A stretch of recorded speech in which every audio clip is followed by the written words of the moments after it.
Well, good morning everyone. How are you doing? You know the deal. That's wonderful to hear. We got this cool blue Ford Focus in today. This is a unique car because this is a 2018 with a Sony system. And in 2018, technically you're not supposed to be able to add anything like a Amp Pro, or in this case, a Maestro AR. We got here first, and the first thing we wanted to do was test it to make sure that that was capable of working. But I'm getting ahead of myself. Let's take it back a page. Let's talk about what's actually going on in this, shall we?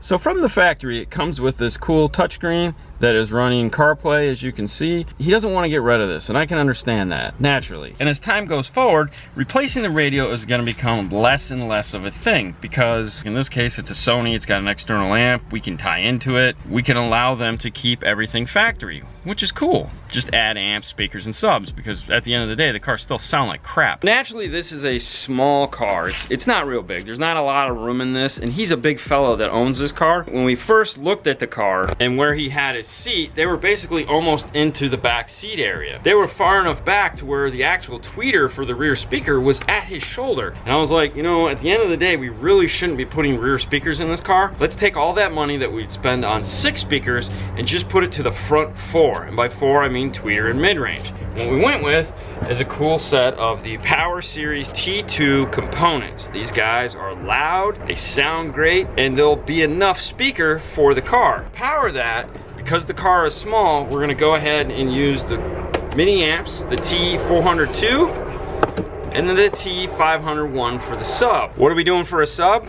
This guy. This is a big Scar Audio. I think it's a VVX. I honestly don't remember. As you can see, it's got this cool port right here. You guys always ask how come they're in seal boxes. Most of the time the port is here on the side. We ordered this one. This has got the curved port here, and then it's also in the back. That's a 10-inch. At the end of the day, he wants bass, but he doesn't want to take up all the trunk space, so he doesn't want the really big loud box for a 12, so we settled on the 10. Now, back to where we were. Let's get into the trunk. We got a lot of stuff going on here, as you can see. We got a PAA3X going on. This green stuff you're seeing here is the signal coming from the radio. We got our DSR1. We got our iData cables all plugged in. We got this funky little blue thing here attached to this speaker. What the little blue thing is an amplifier. We got it for just these emergencies here, where it's like, we need to find out if this is gonna work before we get into it and spend half a day on it. So let me show it to you. First thing we wanted to do is we grabbed this guy right here, which is the FO2 or AFO2. This is the harness that plugs in right here. That's this animal right here, to see if it even plugged in and if the plugs matched. And they did. So then we went to the next step, which was we grabbed our DSR1 and we flashed it to a 2017, because the 2018 isn't listed. Now the whole reason why we did this is, like I said, this amp in this car is supposed to be something similar to the F-150s, which has a Bang & Olufsen, uses a new technology. There's a USB plugged into the side of the amp and all the sound comes over that. We never saw that, so we kind of suspected this may work. Once we plugged this in, we grabbed our PAA3X here. What we're looking at is the signal coming from the radio. So what we want to look at is when we turn up the volume,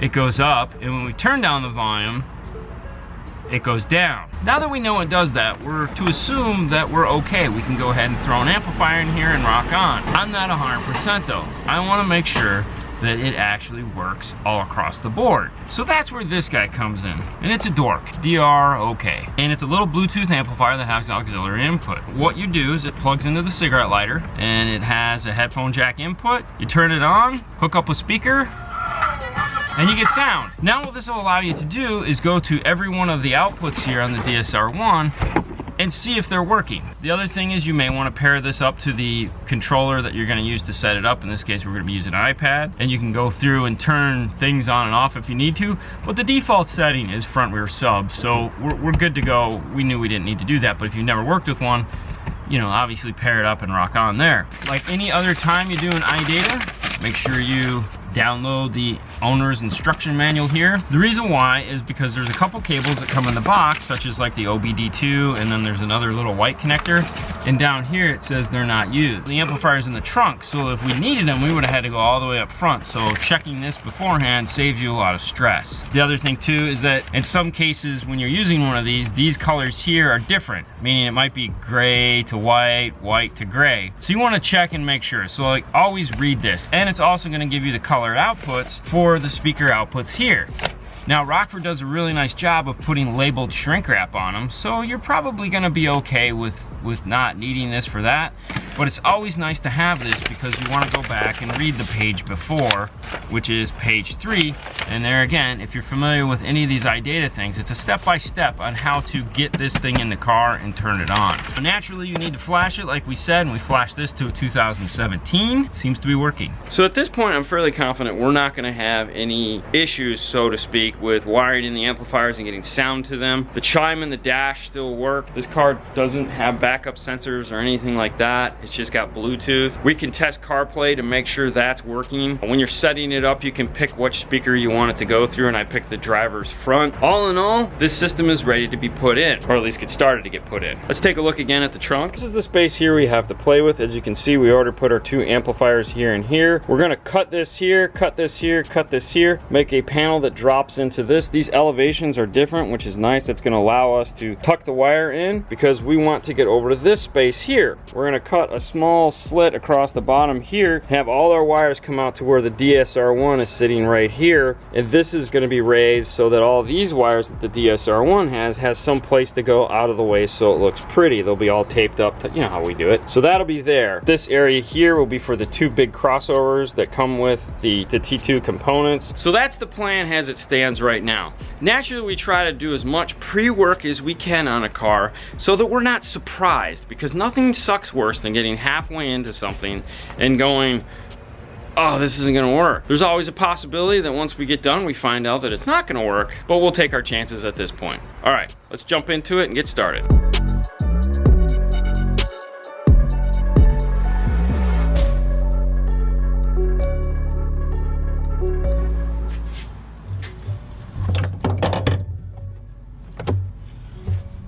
Alright, so we have this all cleaned out. Now what we're going to do is take that over to the workbench and kind of figure out how we're going to cut it up and lay it out.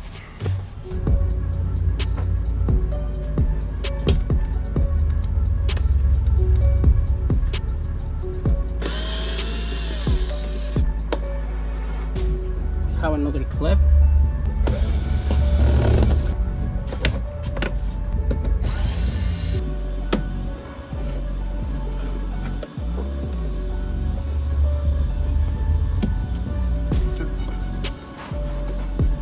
There you go.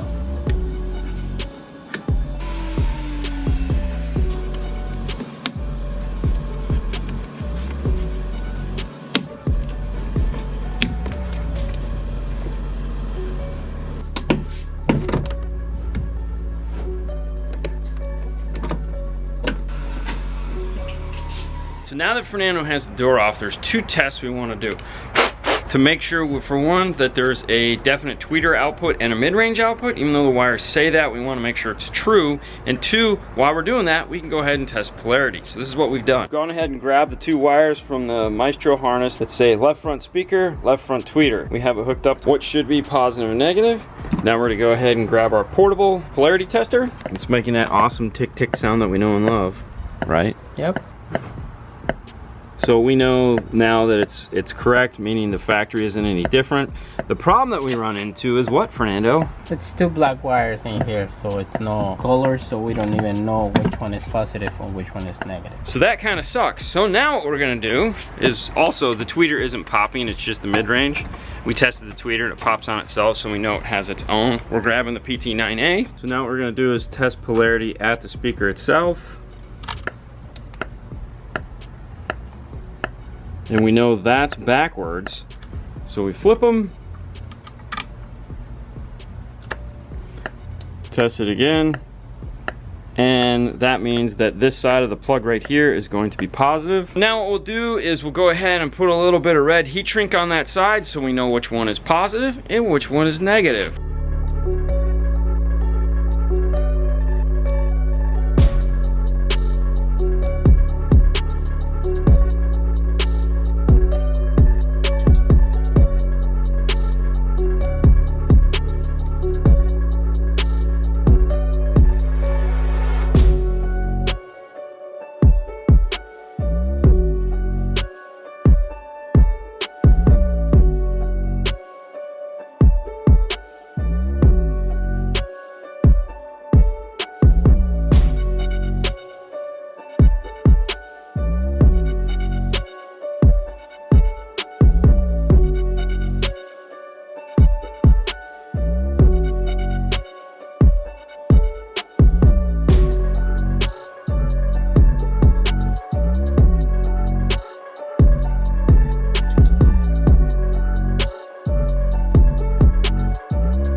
plastic inserts and all the sides are cut in this area here like we were planning. This is the layout we're gonna go with. We have the 2 amplifiers, the 2 crossovers. We have the DSR1 right here. Now the plan is we put risers on these because we cut these tunnels here to go ahead, and the wires that come out of the Maestro harness are gonna run up and attach to our crossovers. Our amp can go ahead and attach to these. Our power wire is gonna come up and go down the passenger side of the car. It's really the best grommet is this one back here. Not a lot of room over here. So this will be the layout. What we're gonna do is we're gonna drill a bunch of holes so that a lot of the wire is either on the bottom or on the top. So we'll have a double layer amp rack there because this is also spaced up off the floor. For this car, we're gonna use the F-150 rear door speaker adapters. That's the Metra, the 825605. So they fit. We're gonna go and put some foam in the back. We don't have to put foam in the front because Rockford actually put foam in all the speakers, so it's really nice. So you guys wonder if you're gonna do roll kill, fast rings, and all the 9 yards. This customer actually is not gonna do that right now because the budget, but I'm sure in the future he is planning to do that. For right now, let's go put the speakers.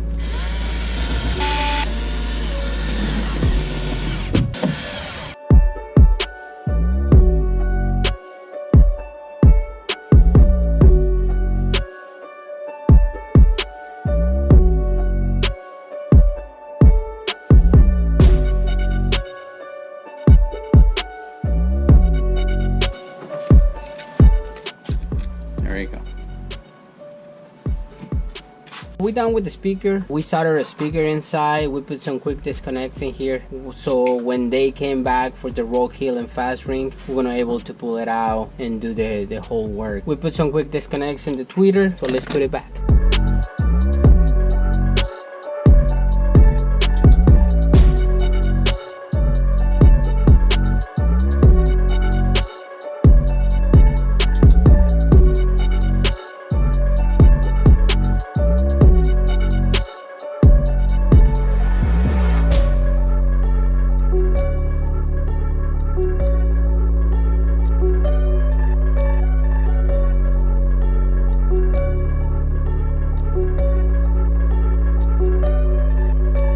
Driver's door is done, tweeter, mid-range, everything is done.